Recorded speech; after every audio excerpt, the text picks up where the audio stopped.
Is it true that you didn't mention fentanyl or COVID origins to the Chinese president? Is that true, President Biden? Is that true?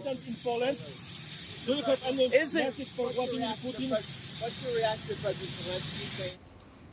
Welcome back into Wake Up America. President Biden avoiding a reporter's question about what he didn't discuss with Chinese President Xi Jinping as he returned home from his trip to Asia, somewhat lost between the midterm elections 10 days ago and the G20, was President Biden quietly holding his first bilateral meeting with China's president. Yeah, joining us now to discuss their meeting in studio is former military diplomat in Asia and senior fellow for naval warfare and advanced technology at the Heritage Foundation, Brent Sadler. Thanks for joining us. So you just saw that clip. A lot of people wondering, he didn't ask about COVID origins, and he didn't talk about fentanyl. These two major crises here in the U.S. No, absolutely. It was definitely a missed opportunity.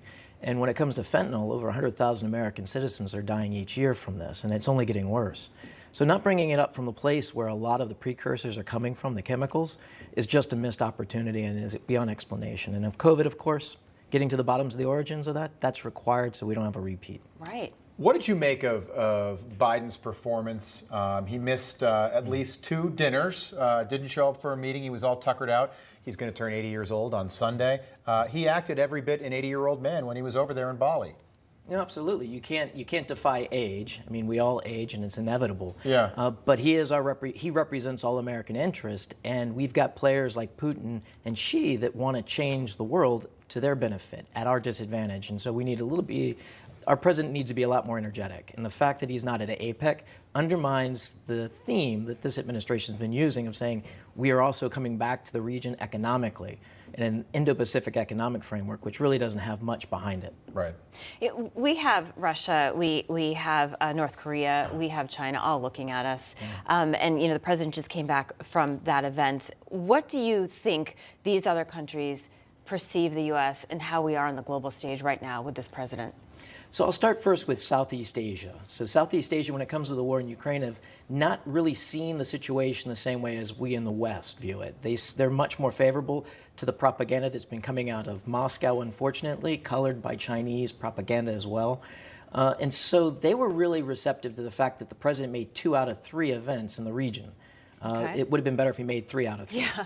Wow. Yeah, and the message that sends to our adversaries, again, perceived weakness is no longer perceived when things like that happen. Didn't happen under Donald Trump's watch, didn't happen under Barack Obama's watch. I want to play a video for you. This is President Xi, so the Chinese president, interacting with Justin Trudeau, Prime Minister of Canada. Trudeau's not a rookie. He's been around a long time. Xi's been around a long time, but he completely dressed him down. We're not going to go through the interpretation process, but Xi wasn't happy with apparently Trudeau leaking out some of what was said during a meeting that was behind closed doors. And you can read the body language there. And then Trudeau literally walks out of this room with his tail between his legs. What'd you make of that? I think you pretty accurately described it. The other point about this, well, there's some folks in Tokyo that are reading lips. And so there was the 20-party Congress, there's some interesting comment. But this one, as he's walking away, he also makes a point to say how naive. So there's really no respect for his That's the naive leadership. comment. And then watch Trudeau. He just immediately back to Canada. Yep. And there was a lot of that. Yes. Was this a different President Xi than we've seen before? He's been on this trajectory for quite a while. I just think now we're starting to wake up more publicly as to how much of a forceful leader he is. I mean, he came in 2013. He's now in a 3rd term, which bucks the trend since Deng Xiaoping, so over 30 years of Chinese political history. So you don't get there unless you're cunning and you're very forceful and you're willing to basically do what you need to get your enemies out. So he came in putting one of his adversaries in jail. How much of a threat is China to us right now? A very severe threat. I'm not in the camp of some that say that the Chinese could invade Taiwan next week or next year, but things are actually getting much more tense. And the thing that I look at is less the dialogue, the rhetoric that our leaders exchange. That's just a very passing temperature test. What really matters is where the Chinese military is.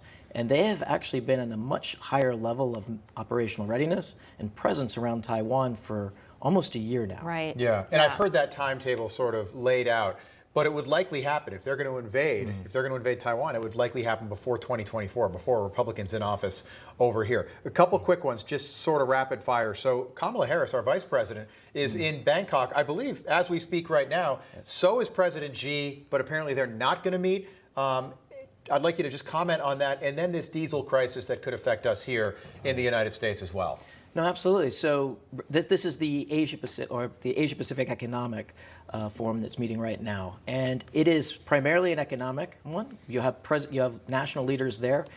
We chose to send our vice president. She gave a speech. It really was not a forceful rebuttal. I'm still going through the response in the region and reaction. Right. But in Xi Jinping's statements, there is one very controversial one that came out in the press statements later, and that is that the Asia Pacific is no one's backyard.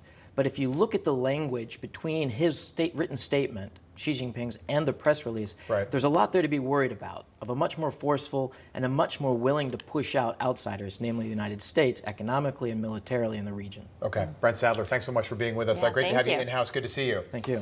No crooked establishment. None of that twisting the truth. No talking down to me. Don't tell me how to think. Don't tell me how to think. Don't tell me how to think. I trust Newsmax. Newsmax. They don't tell me how to think. They let Let me decide. Newsmax. Real news For real people.